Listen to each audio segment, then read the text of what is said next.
In my last video, I contended that Hollywood's big science fiction fantasy battles were failing to be epic, that they had become so large that they had tipped over into becoming goofy, big and dumb, instead of epic. If you missed that video, I'll link it at the end. But my final contention was, we've got to go smarter, not bigger. This video will break down a small battle from a film that came out 50 years ago to demonstrate smart battles that Hollywood once knew but has since forgotten.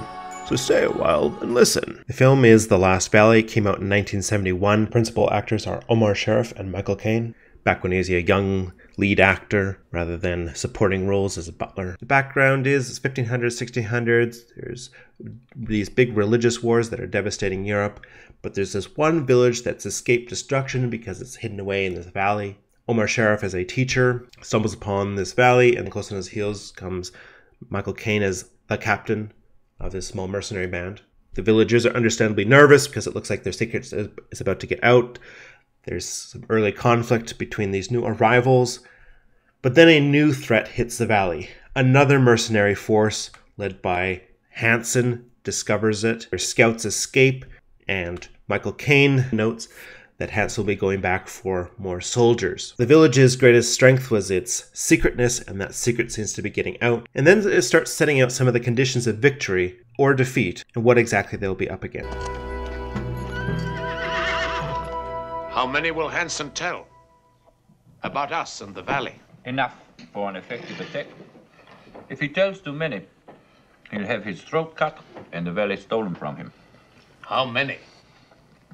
There are 17 of us. He'll bring 30 experts. Notice how we're laying out the respective strengths of either side. Hansen is going to come in likely with double the numbers of elite fighting force. It's overwhelming, but it's not impossible. So how do you make it harder for the heroes? What's your plan? This battle is very simple. To win, Hansen must kill me, then my men will join him. For us to win, we must stamp them out, all of them. So, I am the bait for the trap. So Hansen only needs to kill one man, the captain. That will be the objective, and Michael Caine is going to use that to his advantage. He can lure Hansen in. Whereas the village, with Michael Caine's mercenaries, must kill all of Hansen's soldiers. Or, if any of them escape, then word will continue to leak out and the village will be in danger again. From this first section, we can learn so much.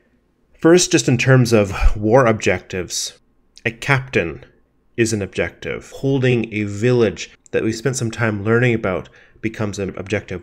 This is what makes Helm's Deep so effective, is those shots of the kids and the women going underground, the children looking scared.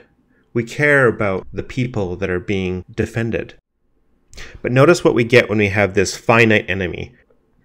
But there's a clear demonstration of intelligence on the part of the captain that he can predict the size of the enemy army, and when they show up, he had guessed 30, troop count is 32.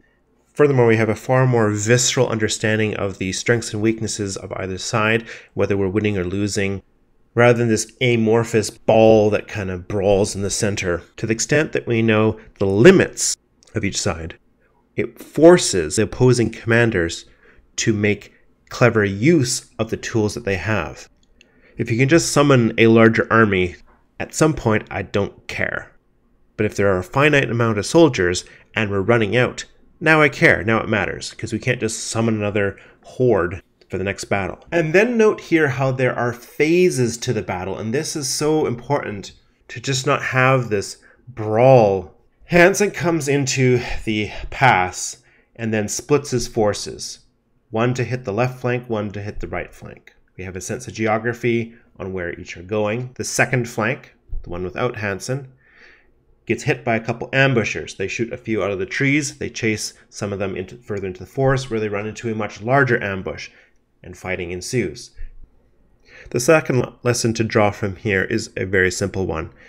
Maintain divisions and formations rather than just breaking into a barroom brawl. Because if you can maintain divisions and formations, then this can lead to tactics and maneuvers. Even in these very poorly created battles There's a vague understanding that there ought to be phases to the battle.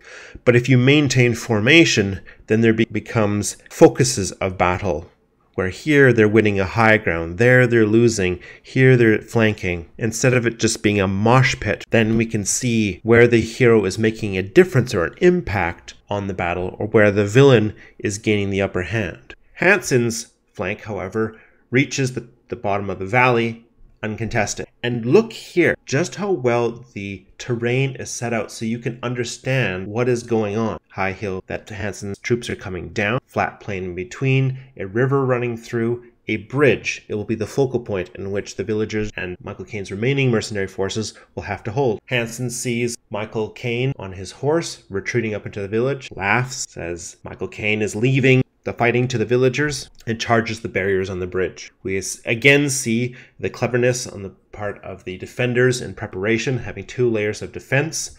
They hold for a little while, but then are forced back to the second layer of defense. And then the mercenaries pull the first barrier down, then come charging across the bridge, break through the second barrier. But then there is a third trap that has been laid.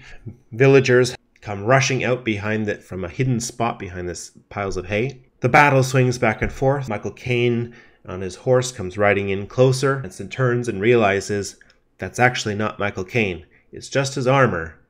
And he turns around and he sees coming out of the forest from beyond and charging down the hill is the Michael Caine's mercenary force that has finished defeating the other flank in ambush. And there's Michael Caine on a different horse without his armor, and so they're able to kill and destroy all of Hansen's soldiers. This is so beautifully done to have multiple parts to the battle, a flank here, a flank there. There's an ambush that draws them out here. There's trickery on the part of Michael Caine to make Hansen think that he's in one location and a coward, causing Hansen to charge into battle. The final lesson then is to treat the terrain of the battle as a character unto itself. The more unique and interesting the terrain is, the more memorable the battle is. And this is where the Last Valley excels. It doesn't have modern pacing. We can keep the modern pacing of the giant battles and apply the lessons from the Last Valley into the modern setting.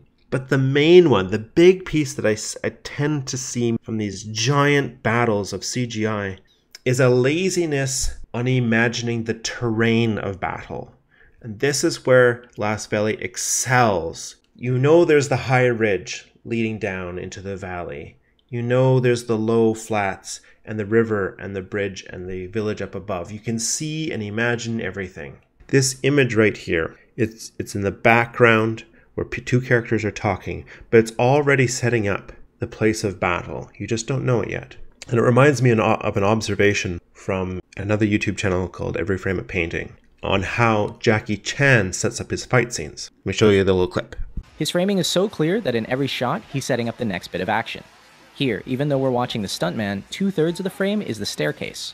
A few seconds later, we see why.